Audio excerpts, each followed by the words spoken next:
Mga kapatid, magandang linggo ng hapon po sa inyong lahat. Narito na naman po ang inyong lingkod na hindi po papalya sa pagbablog sa araw-araw. Dahil nga po sabi ng maraming mga nanonood ng aking mga vlogs ay hindi daw po kumpleto ang kanilang gabi sa panonood po ng aking mga vlogs. Kaya dapat daw lagi akong may vlog na gagawin sa araw-araw dahil ginagawa po nilang pampatulog yung aking pong boses kapag po sila ay nanonood ng aking vlogs. So manonood, maya-maya aantukin na at habang ako'y nagsasalita, nagdadadaldal sa aking vlog, ay yun po ang nagiging pampatulog po nila.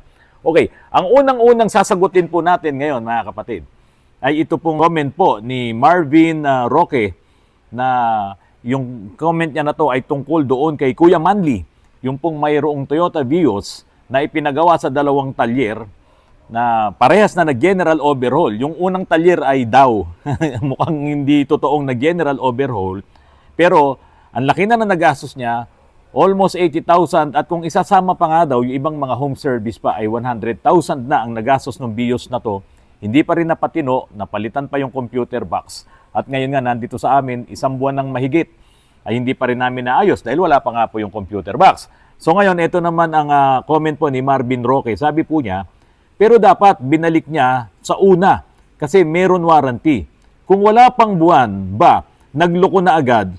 So, baka naman tapos merong second scenario, ulit, pangalawang beses, bakit hindi niya binalik doon? Kawawa yung tao. Yun. Alam niyo mga kapatid, nung ini-interview ko nga si Manly, si Kuya Manly, nabisto niya nga na hindi in-overhaul nung unang talyer. Kasi doon nga sa tinubos niya, yung binayaran niya doon sa machine shop, hindi nga yung engine number yung nandoon sa resibo. Pangalawa, may nakausap siya doon sa shop din na yun mismo, diyan sa Kainta, na gustong-gustong gawin yung kanyang aircon, yung compressor dahil sira daw at narinig doon niya na hindi naman daw in-overhaul yung kanyang makina. Paano mo ibabalik doon sa mga mekaloko na yon ang sasakyan mo kung alam mong niloko ka na? Kahit si Kuya Manly, yung kanyang pangalan ay Manly, no? Siguro matapang kung pakikinggan mo yung pangalan niya, very manly, matipuno, malakas. Hindi na rin niya siguro ibinalik doon, baka naman mapaaway lang siya. Hindi natin alam kung ano itsura ng mga mekaloko na yun doon sa Kainta. So siya na umiwas. Kahit na nagastos siya ng malaki, siya na ang umiwas at ipinagawa niya nga sa iba. Kaso, nagpatuloy yung mga problema, kaya nung dinala sa Bicol, doon ulit nasira at doon na nga in-overhaul sa Naga. Sabi naman niya, kasama na raw yung kapatid niya, nakita daw doon sa Naga na in-overhaul. Kaso pagdating dito ulit sa Manila, sira pa rin. At ito na nga, nandito na sa amin. Kasi nga, may problema din talaga yung kanyang computer box. Kaya nga po itong si Rolly Esquilla, dapat kung pwede lang sana mabanggit yung talyer at machine shop para di na mapuntahan ng ibang owner ng mga sasakyan. Kawawa ang mga maloloko ulit. Hindi kasi natin pwedeng gawin yon. Pero itong mga vlogs ko po na to, dapat maging maingat lang din po tayo, maging matalino din tayo sa pagpapagawa natin. O hindi ka marunong magmekaniko, hindi ka marunong mag-troubleshoot ng sira ng sasakyan mo. Pero syempre, piliin mo rin yung mga shops talaga na sa unang usapan pa lang naman, mararamdaman mo na kung ikaw ay lolokohin o hindi. Kung paano yon, makinig po kayo at manood po kayo ng mga vlogs po ni Autorans. Ngayon, ito pa po ang susunod. Sabi naman ni Chroma Lucion, may kalalagyan mga mekaniko pag sa akin ginawa yan. Ito matapang. Ito talaga si Kuya Manly, sabay tawa. Ito talaga yung matapang, kung sa inyo gagawin yan. Pero siyempre, baka naman mapahama ka rin. Siyempre, ingat-ingat lang din. Sasakyan pinagawa natin, tapos mapapaaway ka rin, baka mamaya mas matindi sila. Baka mamaya nakaabang talaga yung mga yan kasi hindi naman manloloko yan kung hindi rin nila papangatawanan yung mga kalokohan nila. Siyempre, ingat din, mga kapatid. Ang susunod, sabi ni Fernando Arce, style yan, kunyari nagkamali ng lagay ng engine number, pero hindi naman isinalang sa makina. Kung halimbawa, ako yung customer at ako yung nagbayad dun sa machine shop, hanapin ko yung black. Diba? Titingnan ko kung iyon talaga yon. Madali naman yun ibibigay naman, ipapakita naman sa iyo yun, ibibigay sa iyo yung mga pinalitang piyesa kung kukunin mo kasi sa iyo yun at magbabayad ka nga di ba? Pwede mong tanungin yung may-ari ng machine shop, nasaan ba to? Nandiyan ba? yung block ko. O tingnan ko nga, picturean ko nga yung engine number. Sabi di, pag walang naipakita, naku po. Eh di pagpapawisan na nga malamig yung may-ari ng machine shop. Pero kung hindi niyang alam yun, kung yung mga tauhan niyang gumagawa ng kalokohan, ayan, magkakabistuhan talaga. Kaya dapat maging wise din tayo. Babayaran mo yung resibo, sabi sa iyo ng mekaniko, bayaran mo doon sa machine shop, hanapin mo yung pinagawa. Di ba? Hindi naman ilalabas ng machine shop yun kung wala pang bayad Kaya nandun yun. Ang mali ni Kuya Manly, hindi niya tinignan. Nagduda siya kasi nga iba daw yung number. Hindi niya ngayon na-prove na talagang siya ay niloko. O di, mahabang usapan pa yon, di ba? Ngayon, eto mga kapatid, napakaganda ng tanong ni Josel Sanyol. Boss, pag nabaliktad ang kabit ko ng battery, ano unang post o pwede ang masira at bakit ayaw na mag-start? Ayan, nako, matindi yun. Lalo na kung ang sasakyan mo, itong mga modelo na, mga electronics na.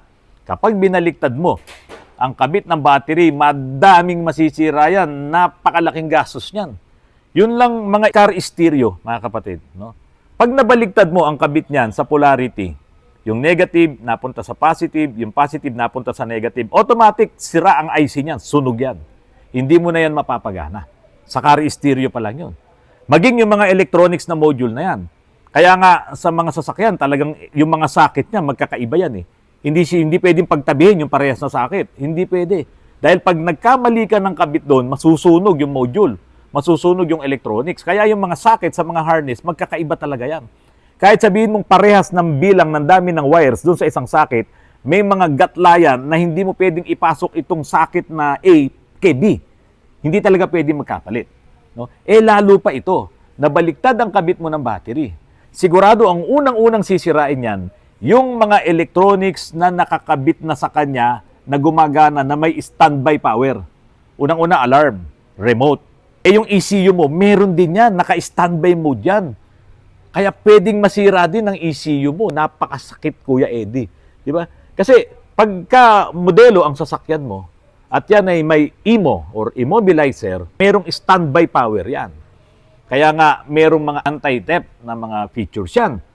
O, kapag ka nabangga mo, yung sa alarm, mag-iingay yan. At yung IMO mo nga, nandoon sa ECU yan. Nakarekta yan, yung mga features na yon. Ngayon, kung nabaliktad mo ang kabit ng battery mo, mga electronics yan, may mga polarity.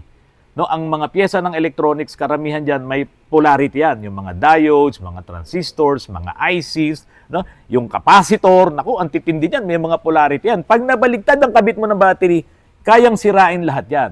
BCM, ECU, at yung mga modules na hindi mo kailangang i-on at gumagana na.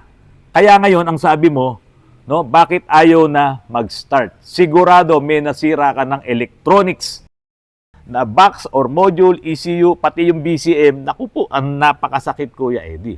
Hindi mo talaga mapapa-start yan. Kaya dapat yan ay idadalin mo na yan sa talagang mga technician, mekaniko, at iyan ay i-scan. Pagka hindi na nila nabasa ng scanner yung mga modules na dapat mabasa, lalong-lalo na yung TCM at yung ECU, nako, edi syempre, tinamaan na talaga yon. Balik tayo ngayon dito sa pagbabasa ng ating mga comments. Ito, maganda yung comment po nito para sa inyo, yung mga naghahangad na magkaroon ng panlaro or pang-camping ng mga sasakyan. Ito kasi ang tanong niya. Sabi ni Chris Nuestro, "Hi Mr. Ranz, may Revo BX200 2003 model ako. Gusto ko sana pa-convert siya ng 4x2 off-roader vehicle. Para sa aming ng anak ko, sana. Medyo nahihilig kami sa mga camping. No rough terrains pa naman as of now. All stock pa siya. No modifications whatsoever. If ever, pwede hubang malaman ang nearest rough estimate nyo sa mga sumusunod. First, conversion to 4x2 off-roader kasama mga need na replacement sa pang-ilalim. Second, transmission build-up and repair. Third, makina reconditioning or if need overhaul. Any works para sa maging off-roader siya, appreciate your kind reply. Salamat ho." Ang dami ko na pong ginawa na mga Revo na pang off-road. Yung iba, karamihan ay yung mga naka 7K na engine, pero mga naka ECU na. At itong sa inyo na BX200, maganda yung makina nyo, malaki na to. At sakto to na gawin yung pang off-road. Ngayon, doon sa pang ilalim, kailangan maging LSD siya kung ipang off-road nyo. Kaya ang gagawin ko dyan sa Revo nyo, Sir Chris Nuestro, papalitan ko ang differential nyo ng pang L300, yung 5 stud. Kasi si Revo ay 5 stud yan. So para maging naka-LSD ka sa likuran mo, sa differential mo sa likod, papalitan ko ng isang buong assembly ng L300 yan na differential. Bakit? Para makabitan ko yan ng LSD na bungo ng Mitsubishi. So, magiging Mitsubishi ngayon yung differential mo sa likod. At least 5 stud yun. Hindi ka na magpapalit ngayon ng harapan mo. Kasi pag pinalitan ko ng 6 studs, yung pampajero talaga, pati yung harapan mo, mapipilitan tayong magpalit ng pang 6 studs din. Ngayon, kung ang gusto mo naman ay yung katulad ng mga bini-build up namin na matatangkad, no, yun naka double wishbone suspension kasi si Revo hindi yan naka double wishbone suspension. Ang gamit din kasi ni Revo ay yung kanyang torsion bar.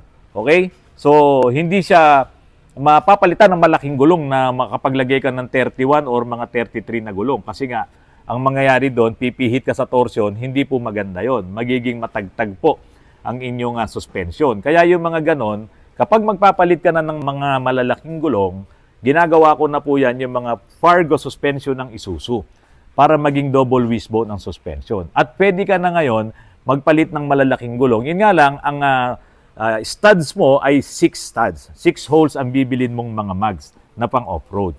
Ngayon, yung panglikod mo, ang ilalagay ko naman doon ay yung pang-pajero din na differential para 6 studs din at automatic, ilalagay na natin doon ay yung limited slip differential. Pero, kapag nagpalit ka na ngayon ng malalaking gulong, di ba? Dapat talaga magpalit ka ng differential na low speed. Kasi itong mga Revo na yan, high speed yan. Kaya nga ang original na gulong ng mga Revo, hindi siya kalakihan. Yung mga gulong na yan. High speed yon. Ngayon, pag naglaki ka ng gulong, magiging high speed na naman. So, high speed ang differential, high speed ang gulong dahil lumaki, ang mangyayari dyan, hindi yan makakaakyat. Mahihirapan yan sa akyat. Baka nga primera, gagapang ka, baka hindi mo pa matapos yung matataas na akyatin. Yan ang problema sa malalaking gulong pag hindi ka nagbaba ng iyong differential. Kaya yung ginagawa namin na pang off-road, Sir Chris Nuestro, magpapalit ka ngayon ng differential na pa low speed, yung mga 4.6 or 4.8 ang ratio, tapos pwede ka na ngayon gumamit ng mga size 31 or size 33 na gulong at match na match po yun para sa isang pang off-road na built ng sasakyan. Tapos, yung pong sinasabi nyo dun sa transmission rebuild, yung pangalawa, sinasabi nyo, kung automatic po yung transmission ng Revo nyo, kung wala namang problema, okay lang yun. Pero kung may problema, i-rebuild po talaga natin. Ang starting kasi na presyo sa pagre-rebuild ng mga automatic transmission sa mga Revo, starting price po natin dyan, 45. Doon tayo magsisimula. Depende pa yan sa mga masisirang mga pyesa. Yung iba naman, pagka hindi pa laspag yung mga transmission, nandun lang tayo sa 45,000 na rebuild po ng mga transmission po, ng mga automatic transmission ng mga Revo. Tapos, yung third, makina reconditioning, if need overhaul, kung talagang i-refresh lang naman, hindi ganun kalaki ang nagagastos kasi hindi ka naman magpapatorno. Bibili ka lang ng overhauling gasket, no? Tapos yung labor lang sa amin. So yung labor sa amin, parang labor na rin nung nagpa-overhaul ka ng makina mo. Kasi ibababa, isasakay, lilinisin, tapos lahat ng mga pyesa mo, i-check lahat yan, tapos yun nga, bubuin ulit. Kakalasin talaga yung buong makina mo. So para ka rin talagang nagpa-overhaul ng iyong sasakyan, pero hindi ka bumili ng mga pyesa tulad ng piston ring, no, liner, o yung mga iba't ibang pyesa, kaya maliit lang din naman ang gastos. Yun yung pagre-refresh.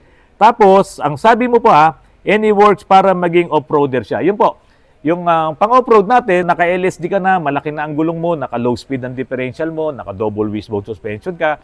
Kung gusto mong lagyan ng winch, pwede natin lagyan ng winch yan. Papalitan natin ng mga towing mirror, yung malalaki. Lahat ng mga accessories na pwede nating ilagay sa isang off-road vehicle, ay bibili natin yon at ilalagay natin dito sa unit nyo. Medyo magastos lang. Yung mga talagang super borloloy, no, at yung matitindi na sinet up namin, meron pa pong umaabot ng 300,000. Merong 250, merong 200. Yung pinakamura, nasa mga 100, 120, ganyan. Hindi yung nagpapalit ng mga double wishbone suspension. So, yun po. Ang sagot ko sa iyo, Sir Chris Nuestro, kung gusto mong magkaroon ng isang sasakyan na pang off-road, ito po yung binanggit ko po sa inyo.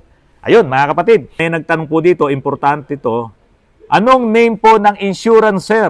At magkano po pag TPL para sana sa L300 ko na 2025 model?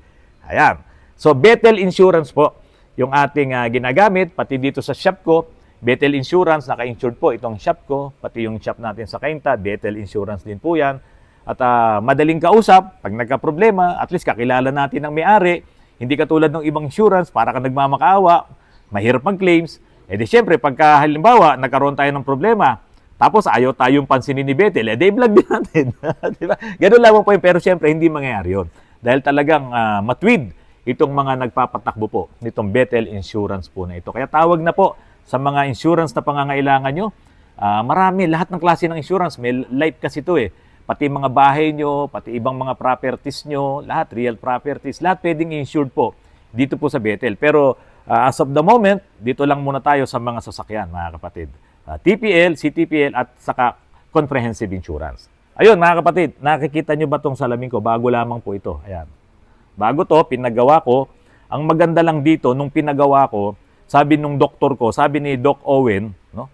Sir, pag pinagawa mo to, meron ka pang libre sa amin. No? Ito, binigyan ako ng libre. Ito, libre to, mga kapatid, wala akong binayaran. Pati yung lens niya. No? At ito po ay pang ano na rin, pang matirika na araw, pang mataas na amats na to, mga kapatid. No? Kahit na ganito siya, nakakapag-read ako. Hindi katulad nung ibang shades na kapag sinuot mo, walang grado. Ito po may grado to, progressive din. Malayo, malapit, okay siya. Ito po libre. Diyan po sa Bright Eyes, diyan po sa Ayala Mall sa Marikina. Libre po yung isang pair po na to. No? Kaya pag nagpagawa kayo, punta kayo diyan sa Ayala Mall sa Marikina, hanapin nyo po si Doc Owen Pider. Siya po ang doktor ko. Mula pa noon, ang tagal na, sa kanya ako nagpapagawa ng salamin. Marami na siyang pinanggalingan ng mga optical shop. Siya yung doktor. Sinusundan ko talaga siya kahit saan siya mapunta. Tulad nito mga kapatid, ito. Ito yung mga luma kong salamin. Ito hanggang ngayon, buhay na buhay pa. Kasi maganda yung frame. Ito, Nike po yung frame ito. Nagagamit ko pa po ito. Malinaw pa siya. Ito pa yung isa. Nung pinuntahan ko naman si Doc Owen, diyan po sa Shangri-La. Okay pa rin. No? Ito naman, pagka ako'y nakabarong at ako'y magkaanak sa kasal, yung mga ganyan, ito ang ginagamit ko. Tapos ito yung kailan lang na gamit ko bago ko ito ipagawa. Okay? Nagustuhan ko kasi ito nung mag-sale, no? Kaya diyan nga kila Doc Owen, nagustuhan ko siya, kaya ito ngayon ang ginagamit ko. Tapos ito yung pinakaluma na salamin ko. Ito medyo gas-gas na. Nung panahon na nag-iila-ilalim pa ako at naggagawa-gawa pa, ito yung madalas kong gamitin. Kaya lang, marami na siyang problema, yung lente nito. So yun mga kapatid, pagdating kasi sa pag-aalaga natin ng ating mata, suot ko to, kailangan nakasalamin tayo pag nagse-cellphone ka, pag nagagawa ka, para hindi sumakit ang ulo mo. Kasi pagka mataas na astigmatism mo, tapos malabo na yung salamin mo, pinipilit mo luminaw, no? Diyan sumasakit ang ulo natin. Kaya kailangan alagaan natin ang ating mata para maging maayos yung ating mga paggawa. At lahat ng mga bagay na nakikita natin sa paligid natin ay maganda talaga. So, hanapin nyo lamang po diyan sa Marikina, Ayala Malls, si Doc Owen Pider, dito po sa Bright Eyes, yan Bright Eyes. At ayan po yung picture namin ni Doc Owen nung ako po ay manggaling doon sa kanila. Mga kapatid, maraming salamat. Magandang hapon po sa inyong lahat.